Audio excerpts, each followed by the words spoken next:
Hello मेरे बच्चों, कैसे हो आप सब। मेरा नाम है नितिन और स्वागत है आप सभी का ऑल अबाउट मैथमेटिक्स के ऊपर। तो बच्चे, ये हमारी रैपिड रिवीजन सीरीज है जिसमें हम किसी भी चैप्टर को जो है वो 10 से 15 मिनट के अंदर अंदर मतलब विद शॉर्ट नोट्स जो हैं वो अच्छे से रिवाइज करते हैं, ताकि हम एक अच्छे तरीके से जो है किसी भी चैप्टर को जल्दी जल्दी से रिवाइज कर पाएँ। और ये वीडियोज़ आपके लिए बहुत हेल्पफुल रहने वाली हैं। इन वीडियोज़ के जो नोट्स हैं वो आप हमारे टेलीग्राम चैनल से फ्री ऑफ कॉस्ट जो है वो डाउनलोड कर सकते हो। और आज की वीडियो में जिस चैप्टर को हम डिस्कस करने वाले हैं, बाइनोमियल थ्योरम, क्लास 11th का बहुत इजी टॉपिक है। काफ़ी कुछ सीबीएसई ने काट छांट कर दिया है, बट फिर भी मैं अपने तरीके से बेस्ट तरीके से आपको बताने की कोशिश करूंगा। देखो, बाइनोमियल की शुरुआत कैसे होती है। बाइनोमियल की शुरुआत ऐसे होती है कि आपको ये फॉर्मूला पता है, ए प्लस बी, दो टर्म्स की एक्सपेंशन आपको पता है, ए प्लस बी का whole square, A square plus B square plus 2ab। अगर हम ए प्लस बी का होल क्यूब की बात करें, ये भी आपको आता है, A cube plus B cube plus 3a square B plus 3ab square. ठीक है, अगर मैं आपको लिख के दिखाऊं तो ये कुछ है इस तरह से, ये कुछ इस तरह से, सॉरी अगर मैं इसको पैटर्न में लिखूं थोड़ा सा, तो ये बेसिकली इसको हम ऐसे लिख सकते हैं, 3a square B plus 3ab square plus B cube. और सेम वे से अगर मैं आपको a प्लस बी की होल पावर 4 पूछूं तो आप थोड़ा बहुत कैलकुलेट करके मेरे को बता दोगे, बट आपके पास एकदम से कोई आंसर नहीं है। तो क्या हो अगर ये पावर जो है बच्चे बहुत बड़ी हो जाए, और ये 4 पावर आ जाए, 5 पावर आ जाए, 6 पावर आ जाए, 7 पावर आ जाए, तो उसके लिए हमारे पास बाइनोमियल थ्योरम है, जिससे हम किसी भी एक्सपेंशन को बहुत आसानी से एक अच्छे तरीके से जो है वो लिख सकते हैं। यहाँ पर बस आपने कुछ पैटर्न नोट किए होंगे, ध्यान से देखो। अगर मैं a प्लस बी का होल क्यूब देखूँ, इसमें कितनी टर्म्स है, पहले तो 3 पावर थी इसकी, तो टर्म्स कितनी है, 4 आई हैं। इसको ध्यान में रखोगे, ये आपका पहला इंपॉर्टेंट क्वेश्चन है कि अगर किसी बाइनोमियल एक्सपेंशन की पावर जो है वो 7 है, उसमें नंबर ऑफ टर्म्स कितनी होंगी, 8। ठीक है, अब यहां पर पैटर्न नोट करो। सबसे पहले आया a क्यूब, ठीक है, a की सबसे बड़ी पावर, फिर a की पावर 2 हो गई, फिर a की पावर 1 हो गई, फिर a खत्म हो गया। यहां से b 0 हो गया। देखो अगर मैं इसको ऐसे लिखूं, a की पावर 3 b की पावर 0, फिर a की पावर 2 b की पावर 1, फिर a की पावर 1 b की पावर 2, और लास्ट में b की पावर 3 और a की पावर 0। इस तरह से मैंने लिखा, ध्यान से देखो।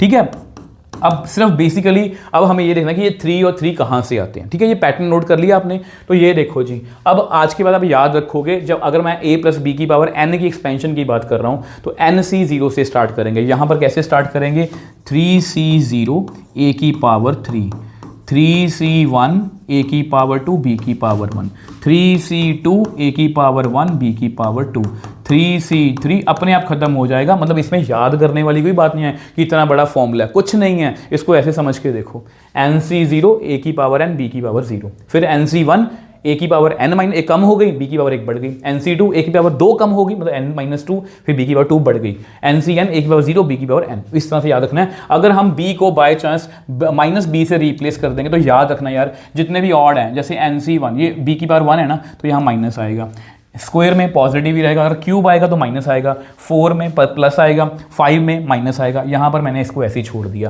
क्योंकि अगर n इवन हुआ तो प्लस आएगा, n ऑड हुआ तो माइनस आ जाएगा। ठीक है, इसको याद करने की नीड नहीं है। मैं हमेशा बच्चों को बोलता हूँ याद मत करो।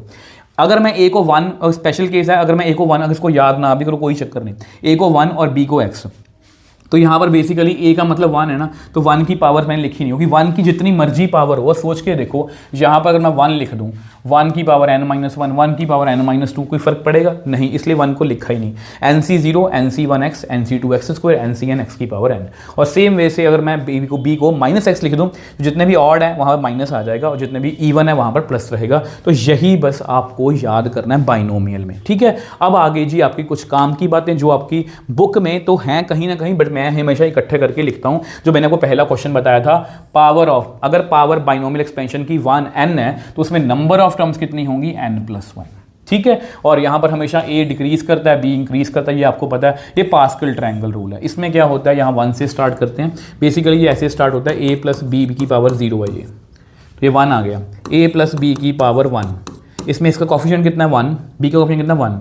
ठीक है, नेक्स्ट a प्लस बी का होल स्क्वायर बताओ कैसे आएगा। a स्क्वायर आपने ये करा होगा, a square plus 2ab plus B square, तो कॉफिशिएंट लिखो 1 2 1, तो वही है 1 2 1। नेक्स्ट क्या होगा, 1 को एज इट इज लिखो, 1 प्लस 2 3, 2 प्लस 1 3, 3 1 को एज इट इज लिखो, 1 को as it is, 1 plus 3 4, 3 plus 3 6, 3 plus 1 4, 1 को एज क्योंकि ये ऐसे चलता जाएगा, इसका ज़्यादा कुछ काम नहीं है, बट फिर भी आपको पता होना चाहिए कि पास्कल ट्रायंगल रूल काम कैसे करता है। ये कॉम्प्लिकेटेड हो जाता है, इसलिए हमने इसमें फैक्टोरियल्स को जो कम्बिनेशन है उसको इंट्रोड्यूस किया था। We can replace each number in Pascal triangle combination NCR। देखो बेसिकली हम इसको अगर हम ऐसे याद करने जाएंगे, अगर मैं बोलूँ, अगर आपको लगे कि ये ईजी है कि सर यहाँ पर तो क्यूब का हो जाएगा, फिर 4 पावर का, फिर 5 पावर का, पर ये बहुत बड़ा बन जाएगा, इसलिए हमने उसको रिप्लेस किससे कर दिया, कम्बिनेशन से। NC0 अगर 4 पावर आएगी तो मैं कहाँ से स्टार्ट करूँगा, 4C0, फिर 4C1, फिर 4C2, फिर 4C3, फिर 4C4, इस तरह से। ठीक है, अब देखो बच्चे, यहाँ पर मैंने कुछ शॉर्टकट लिखे हुए हैं कि NC0 का आंसर और NCN का आंसर हमेशा 1 होता है। ठीक है, और NC1 का आंसर हमेशा N होता है। जैसे 6C1 की बात करें, इसका आंसर कितना होगा, 6 होगा। इससे आपकी कैलकुलेशन थोड़ी जल्दी हो जाएगी। ठीक है, NCR और NCN-R हमेशा क्या होते हैं, बराबर। इसका मतलब बच्चे ये है कि मान लो मैंने 3C0 लिखा, 3C1 लिखा, 3C2 लिखा, 3C3 लिखा, याद रखना ये आपस में बराबर होंगे, ये हमेशा बराबर होंगे। फर्स्ट और लास्ट, सेकंड और सेकंड लास्ट, थर्ड और थर्ड लास्ट हमेशा बराबर होते हैं। इसका मतलब यही है। ठीक है, ये याद रखो चाहे ना रखो, ये जस्ट आपकी कैलकुलेशन को इंप्रूव कर सकते हैं। अब बच्चे ये बहुत इंपॉर्टेंट है एक्चुअल में ना, मैंने देखा कि CBSE ने तो काफ़ी कुछ टॉपिक से रिमूव कर दिया, बट कुछ क्वेश्चंस, कुछ MCQs ऐसे हैं जो आपको इसके बिना नहीं होंगे।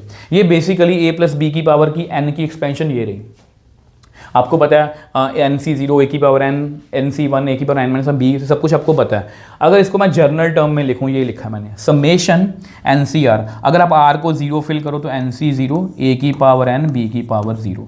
नेक्स्ट अगर मैं r को 1 लिखूँ, NC1 a की पावर n-1, b की पावर 1। आप समझ गए होंगे। अगर मैं r को 2 फिल करूँ, NC2 a की पावर n-2, b की पावर 2, और लास्ट में n फिल करूँ तो NCN a की पावर 0 बन जाएगी, b की पावर n। तो बेसिकली वही एक्सपेंशन है, बस उसको लिखने का ढंग बदल गया। अब ये समेशन का साइन है। अब ये बहुत इंपॉर्टेंट है, ये क्या डिसाइड कर रहा है, बेसिकली अगर मैं r को 0 फिल करूँ तो कौन सी टर्म आ रही है, ये वाली, और r को 0 फिल करूँ, यहाँ पर कितना बना, T1, मतलब पहली टर्म कौन सी है, ये वाली। देखो अगर r को 0 फिल करोगे, ठीक है, अगर मैं आपको यहाँ पर करके दिखाऊँ, ये देखो, इसको करके देखो, NCR a की पावर n-r, ये जर्नल टर्म है। ठीक है, अब देखो आपको पेपर में पता कैसे क्वेश्चन आते हैं, आपको पेपर में पता कैसे क्वेश्चन आते हैं कि सपोज यहाँ पर, चलो ये NC स्टार्ट करते हैं, वो आपको ये पूछते हैं कि इस बाइनोमियल एक्सपेंशन की 11th टर्म बता दो। अब आप कैलकुलेट थोड़ी ना करोगे कि ये आएगा, ये आएगा, ये आएगा। आप क्या करोगे, यहाँ पर r को क्या फिल करोगे, 10, ताकि 10 + 1 क्या बने, 11th टर्म बने। तो आप NC10 a की पावर n-10 और b की पावर 10, तो ये आपकी 11th टर्म है।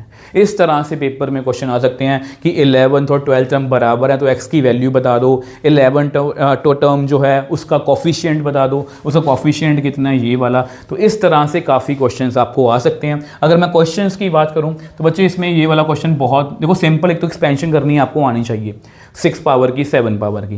क्वेश्चन में ऐसे बहुत इंपॉर्टेंट है कि 9 की power n+1 - 8n - 9 is divisible by 64, ये वाला क्वेश्चन। ठीक है, एक इसमें ये वाला क्वेश्चन है कि 1.1 की पावर 1000 और 10,000, ऐसा कुछ क्वेश्चन है, विच इज़ ग्रेटर। ठीक है, ये वाला क्वेश्चन। और इसमें जो सबसे इंपॉर्टेंट क्वेश्चन ये है इस तरह से है, आपको मिल जाएगा। बाकी आप हमारा 1 शॉट चेकआउट कर सकते हो, मैंने सभी क्वेश्चंस करवाए हैं, इनको सॉल्व करना है। तो ऐसे क्वेश्चन जो हैं ये बच्चे बहुत इंपॉर्टेंट है, और अगर आप इस ढंग से बाइनोमियल करके जाओगे ना, ठीक है, आप, मैं पहले बोल रहा हूँ, हमारा 1 शॉट देख सकते हो, आपको बहुत अच्छे से क्लैरिटी मिलेगी। तो अगर आप इस तरह से करके जाओगे, आपको बाइनोमियल में कोई भी दिक्कत नहीं आने वाली। बाकी अगर आपको वीडियो अच्छी लगी है तो प्लीज़ वीडियो को लाइक और शेयर जरूर कीजिए, इससे मुझे मोटिवेशन मिलती है। इसी तरह से मिलेंगे नेक्स्ट वीडियो में। बाय बाय मेरे टॉपर्स।